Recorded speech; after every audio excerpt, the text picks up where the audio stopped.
اللہ نے مومنوں پر یقیناً احسان کیا ہے کہ ان میں انہی میں سے ایک پیغمبر بھیجے جو ان کو اللہ کی آیتیں پڑھ پڑھ کر سناتے اور ان کو پاک کرتے اور انہیں کتاب و حکمت کی تعلیم دیتے ہیں، اور پہلے تو یہ لوگ کھلی گمراہی میں تھے۔ بھلا یہ کیا بات ہے کہ جب احد کے دن کفار کے ہاتھ سے تم پر مصیبت واقع ہوئی، حالانکہ جنگ بدر میں اس سے دگنی مصیبت تمہارے ہاتھ سے ان پر پڑ چکی ہے، تو تم کہنے لگے کہ یہ آفت ہم پر کہاں سے آ پڑی؟ کہہ دو کہ یہ تمہاری ہی شامت اعمال ہے کہ تم نے پیغمبر کے حکم کے خلاف کیا، بے شک اللہ ہر چیز پر قادر ہے۔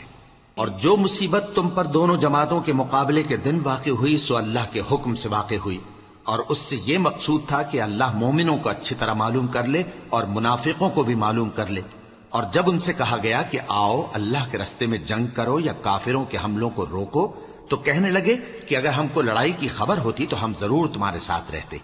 یہ اس دن ایمان کی نسبت کفر سے زیادہ قریب تھے، منہ سے وہ باتیں کہتے ہیں جو ان کے دل میں نہیں ہیں، اور جو کچھ یہ چھپاتے ہیں اللہ اس سے خوب واقف ہے۔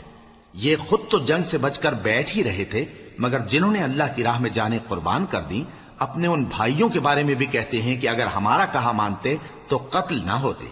کہہ دو کہ اگر سچے ہو تو اپنے اوپر سے موت کو ٹال دینا۔ جو لوگ اللہ کی راہ میں مارے گئے ان کو مرے ہوئے نہ سمجھنا، وہ مرے ہوئے نہیں ہیں بلکہ اللہ کے نزدیک زندہ ہیں اور ان کو رزق مل رہا ہے۔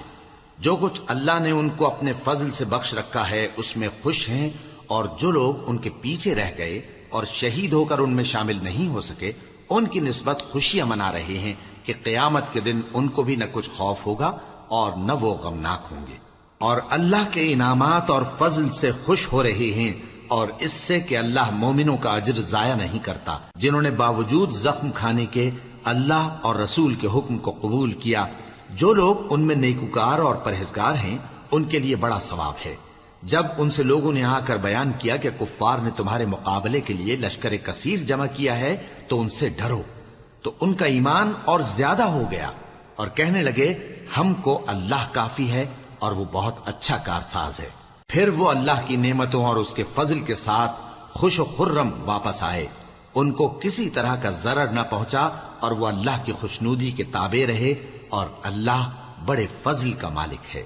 یہ خوف دلانے والا تو شیطان ہے جو اپنے دوستوں سے ڈراتا ہے، تو اگر تم مومن ہو تو ان سے مت ڈرنا اور مجھ ہی سے ڈرتے رہنا، اور جو لوگ کفر میں جلدی کرتے ہیں ان کی وجہ سے غمگین نہ ہونا، یہ اللہ کا کچھ نقصان نہیں کر سکتے۔ اللہ چاہتا ہے کہ آخرت میں ان کو کچھ حصہ نہ دے، اور ان کے لیے بڑا عذاب تیار ہے۔